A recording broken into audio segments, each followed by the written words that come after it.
स्वागत है आप सभी का आज की ग्रामर की क्लास में। आइए देखते हैं कि रिपोर्टेड स्पीच में इंपरेटिव सेंटेंस होने पर किस प्रकार उसे हमें इनडायरेक्ट नरेशन में परिवर्तित कर देते हैं। तो आइए सबसे पहले देखते हैं कि जब रिपोर्टेड स्पीच में इंपरेटिव सेंटेंस आता है तो रिपोर्टिंग वर्ब को सबसे पहले हम भाव के अनुसार निम्नलिखित चीजों में परिवर्तित कर देते हैं। तो क्या क्या भाव आते हैं आइए हम देख लेते हैं कि रिपोर्टेड स्पीच का भाव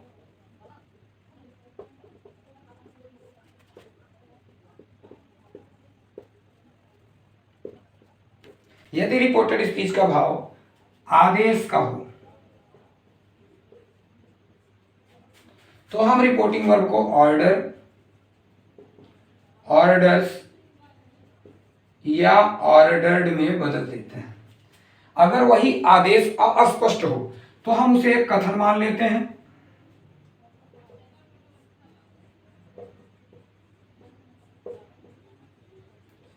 तो रिपोर्टिंग वर्ब को हम आस्क, आस्क्स या फिर आस्क्ड में बदल देते हैं। अगर विनती हो, अगर रिपोर्टेड स्पीच का भाव जो इंपरेटिव है सेंटेंस और वो भाव विनती का भाव है, विनती का बोध हो रहा है, तो हम उसे रिपोर्टिंग वर्ब को रिक्वेस्ट, रिक्वेस्ट्स या फिर रिक्वेस्टेड में बदल देते हैं। अगर सलाह का बोध हो रहा है तो रिपोर्टिंग वर्ब को हम एडवाइस, एडवाइसेज या फिर एडवाइज्ड में बदल देते हैं। अगर यही सुझाव का बोध हो तो हम रिपोर्टिंग वर्ब को सजेस्ट, सजेस्ट्स या फिर सजेस्टेड में बदल देते हैं। अगर यही प्रस्ताव हो, अगर रिपोर्टेड स्पीच का सेंटेंस प्रस्ताव का बोध करा रहा हो तो हम रिपोर्टिंग वर्ब को प्रपोज, प्रपोजेज या फिर प्रपोज्ड में परिवर्तित कर देते हैं। कंजंक्शन के रूप में कामा तथा इन्वर्टेड कामा को हटाएंगे और कंजंक्शन के रूप में हम टू अथवा दैट को प्रयुक्त करते हैं। तो कामा तथा इन्वर्टेड कामा की जगह जो है हम कंजंक्शन का प्रयोग करते हैं और कंजंक्शन के लिए हम यहां पर टू अथवा दैट का प्रयोग करेंगे।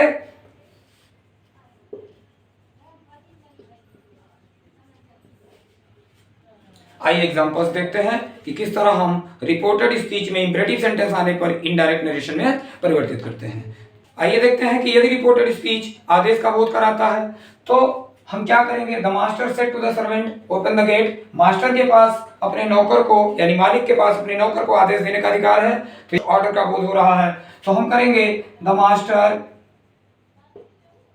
सेड को हम ऑर्डर्ड में बदल देंगे। द सर्वेंट लिखेंगे क्योंकि रिपोर्टिंग ऑब्जेक्ट का परिवर्तन कभी नहीं किया जाता है। और कंजंक्शन के रूप में यदि यहां पर वर्ब से स्टार्टिंग है तो कंजंक्शन की जगह पर हम टू का ही प्रयोग कर देंगे केवल। ओपन द गेट, यहां पर कोई भी ऐसा शब्द नहीं आ रहा है जिसे परिवर्तित किया जा सके। आइए दूसरा देख लेते हैं। The man said to his son, यानी आदमी के पास अपने पुत्र को आदेश देने का अधिकार है।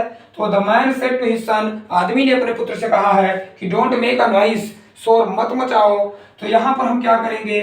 द मैन जो कि रिपोर्टिंग सब्जेक्ट है, रिपोर्टिंग सब्जेक्ट का परिवर्तन कभी नहीं किया जाता है, तो द मैन सेड को हम लिखेंगे ऑर्डर्ड और टू को रिमूव कर देंगे। रिपोर्टिंग ऑब्जेक्ट का परिवर्तन कभी नहीं किया जाता, उसे जो कहते हो लिख देंगे। कंजंक्शन के रूप में डोंट नहीं लिखेंगे। डोंट आने पर अब हम केवल टू नहीं लिखेंगे बल्कि डोंट की जगह पर हम नॉट टू को लिख देंगे। और मेक जो है वो वर्ब है, उसे हम जो कहते हो लिख देंगे अनवाइज। ऐसे वाक्यों को जिसमें नॉट टू लिखना हो, हम प्रायः कुछ वाक्य ऐसे हैं जिसमें हम ऑर्डर्ड के बजाय किसी अन्य तरीके से भी इसका इनडायरेक्ट बना सकते हैं।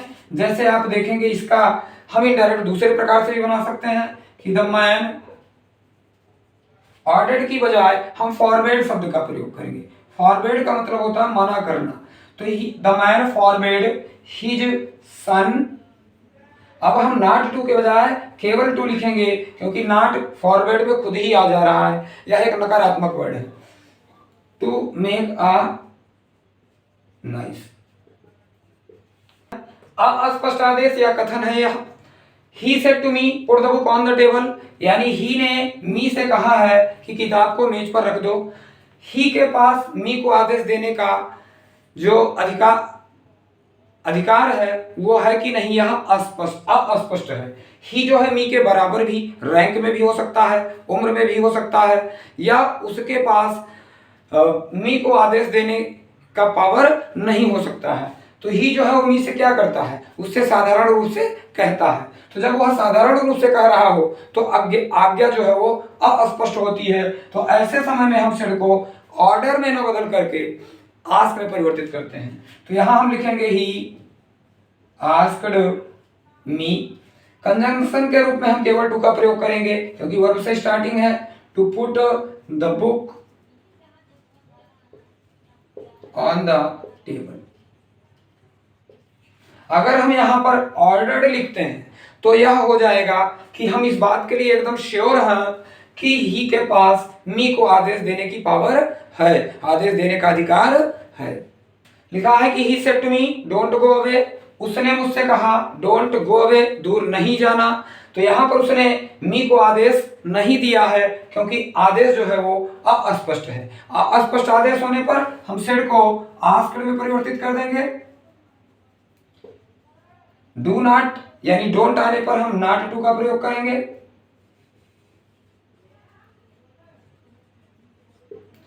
तो ये इसका इनडायरेक्ट हो गया। इसको हम दूसरे तरह से भी लिख सकते हैं कि C asked me not to go away. तो सी को लिखने के बाद आस्क्ड को हम फॉरवर्ड में बदल सकते हैं और मी नॉट टू के बजाय फॉरवर्ड का प्रयोग करने पर नॉट टू के बजाय केवल हम टू लिखेंगे। तो C forward me to go away, ये भी इसका इनडायरेक्ट बनाया जा सकता है। आइए देखते हैं अगला नरेशन जो कि हमें इनडायरेक्ट में परिवर्तित करना है। हमारे पास पहला सेंटेंस है जो कि रिक्वेस्ट का बोध करा रहा है, विनती का बोध करा रहा है। विनती को हिंदी में निवेदन भी कहा जाता है। तो आइए देखते हैं कि she said to me please help me. Please या काइंडली आने पर निवेदन का बोध होता है। तो हमने यहाँ पर रिपोर्टिंग सब्जेक्ट लिखने के बाद सेड को रिक्वेस्टेड में परिवर्तित कर दिया और टू को रिमूव कर दिया, केवल मी लिखा। प्लीज या काइंडली को हटा दिया क्योंकि रिक्वेस्ट में प्लीज या काइंडली श्योर आ जाता है अपने आप। यहाँ पर हेल्प लिखा है तो कंजंक्शन के रूप में हम टू लिखेंगे, उसके बाद हम लिखेंगे हेल्प। मी जो है फर्स्ट पर्सन का प्रोनाउन है, रिपोर्टिंग सब्जेक्ट के अनुसार बदलेगा। रिपोर्टिंग सब्जेक्ट सी है, सी को उठाकर यहाँ लाते हैं और सी का ऑब्जेक्टिव केस जो है वो हर हो जाएगा क्योंकि मी ऑब्जेक्टिव केस में है। आइए दूसरा सेंटेंस देख लेते हैं। He said to me, kindly लिखा है तो रिक्वेस्ट का बोध होगा, तो हम सेड को रिक्वेस्टेड में बदल देंगे। तो ही रिक्वेस्टेड मी। कंजंक्शन के रूप में डू नॉट है तो हम केवल टू न लिखकर नॉट टू लिखेंगे। काइंडली को रिमूव कर देंगे क्योंकि काइंडली रिक्वेस्टेड में आ गया है। उसके बाद लीव लिखेंगे हम। मी फर्स्ट पर्सन का प्रोनाउन सब्जेक्ट के अनुसार ही हो उठकर यहाँ आएगा और ही ऑब्जेक्टिव केस में हिम के रूप में लिखा जाता है। उसके बाद एलोन शब्द लिखा है जिसे हम जब कहते हो लिख देंगे। तो ये हो जाएगा he requested me not to leave him alone. आइए देखते हैं अगला सेंटेंस जो कि हमें इनडायरेक्ट में बदलना है। He said to me don't waste your time. सलाह क्या होती है? सलाह वह होती है जो कि कोई व्यक्ति किसी को देता है जिससे सलाह जिसको मिलती है उस व्यक्ति का कोई लाभ हो, उसके लिए वह उपयोगी हो। तो यहाँ पर हम देखते हैं कि he said to me don't waste your time. उसने मुझसे कहा है डोंट वेस्ट योर टाइम, अपना समय बर्बाद ना करो। तो जो व्यक्ति अपना समय बर्बाद नहीं करेगा वह उसके लिए उपयोगी बात होगी, उसका लाभ होगा। तो आइए देखते हैं इसमें हम क्या करते हैं कि ही के बाद सेड को हम एडवाइजेस या एडवाइज में बदल देते हैं। तो सेड को हम एडवाइज में बदल देंगे और टू को रिमूव कर देंगे, भी लिखेंगे। डोंट की जगह पर हम नॉट टू लिखेंगे और वेस्ट के बाद जो योर आ रहा है सेकंड पर्सन का प्रोनाउन है, ऑब्जेक्टिव केस में पॉजिटिव केस में है। तो यहाँ पर योर सेकंड पर्सन का प्रोनाउन है जो कि रिपोर्टिंग ऑब्जेक्ट अर्थात मी के अनुसार परिवर्तित होगा। मी को उठाकर यहाँ लाते हैं और मी जो है वो पॉजिटिव केस में माई के रूप में लिखा जाता है और उसके बाद हम लिखेंगे टाइम। एक और सेंटेंस इसको हम कुछ दूसरे तरह से भी बदल सकते हैं कि ही एडवाइज्ड मी। कंजंक्शन के रूप में ऐसी जगह पर हम दैट लगा सकते हैं।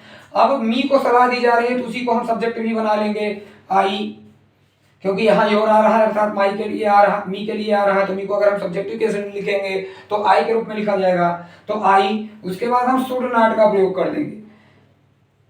शुड या शुड नॉट, निगेटिव हो, नॉट डोंट हो तो हम शुड नॉट और डोंट ना हो, केवल जो है सीधे लिखा हो, वर्ब से स्टार्टिंग हो, तो हम ऐसी जगह पर केवल शुड का प्रयोग करेंगे। तो I should not waste my time. इस तरह भी हम इसका इनडायरेक्ट बना सकते हैं। लिखा the doctor said to me eat an apple every day. तो यहाँ पर डॉक्टर ने क्या किया है, मी को सलाह दी है, एडवाइस दी है। तो ऐसे में हम क्या करेंगे, द डॉक्टर सेड को हम एडवाइस में बदल देंगे, कंजंक्शन की जगह टू लिखेंगे, ईट एन एप्पल एवरी डे। या हमने आपको बताया कि आप इसको दूसरी तरह से भी लिख सकते हैं। आप इसको लिख सकते हैं कि द डॉक्टर एडवाइज्ड को हम एडवाइज्ड लिखेंगे, कंजंक्शन के रूप में दैट लिखेंगे, और किसको सलाह दी जा रही है, मी को। तो हम यहाँ क्या करेंगे, इसको सब्जेक्ट भी बना देंगे। तो मी का सब्जेक्ट आई होता है। उसके बाद हम लिखेंगे शुड, नॉट होता, डू नॉट होता, don't eat an apple every day. तो हम इसको लिख देते आई शुड नॉट ईट, लेकिन यहाँ पर डोंट नहीं है तो लिखेंगे आई शुड एन एप्पल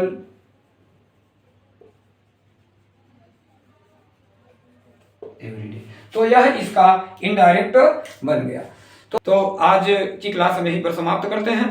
आने वाली क्लास में हम आपको रिपोर्टेड स्पीच में लेट के आने पर, लेटस आने पर या लेट्स आने पर किस तरह इसका हम इनडायरेक्ट नरेशन में परिवर्तन करते हैं, ये हम आपको बताएंगे।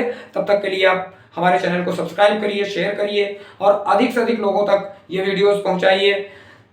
कमेंट करिए ताकि आप क्या सुझाव हमें देना चाहते हैं या फिर आप क्या जानना चाहते हैं, क्या चीज़ें आप और अच्छी तरह से समझना चाहते हैं, इन चीज़ों के बारे में हमें जानकारी मिलती रहे।